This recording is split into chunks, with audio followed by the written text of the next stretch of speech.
आता घरातले सगळे कामं आवरले, दुपारा काही काही चालू असते बरं का. गावाकडे असंच असते. तर आमचं चाललं होतं दळण करणं. आता हे बारीक गहू आहे, त्याच्यामध्ये खूप बारीक खडे आहे, माती आहे. तर मग ते चाळून चाललं होतं साफ करणं. दोघेजणी करत होतो. ते झालं साफ करून तर मुलाला मस्त आईस्क्रीम आणली. संध्याकाळच्या टायमाला आमच्याकडे चालली होती मांड्याची तयारी. आई करत होत्या मांड्याची तयारी चालू. आता म्हटलं चला आपण मस्त कांदे भजी करूया. तर मीच कांदे कापून घेऊ म्हटलं होतं. तर कांदेच कापणं चालू आहे. तिकडं पीठ भिजवणं चालू होते आईचे. आमची आई करणार होते आज मांडे. आता आमच्या गावाकडे मांडे रस हे खूप प्रमाणामध्ये आहे बरं का. आणि आमच्या घरामध्ये सगळ्यांना येतात, आमच्या घरामध्ये बनवतातच. तर म्हटलं तोपर्यंत आपण कांदे वगैरे कापून घेऊया. कांदे वगैरे कापून घेतले, भजे बनवायचे होते.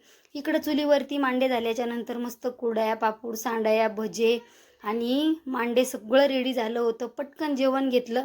सगळेजण जेवायला बसले. मस्त रस, कुरडया, पापड, मांडे, त्याच्यामध्ये ओढ्याची भाजी आणि सगळ्या जणांना एन्जॉय केलं. सगळ्या जणांना खाल्लं. चला आता भेटूया उद्याच्या व्हिडिओमध्ये.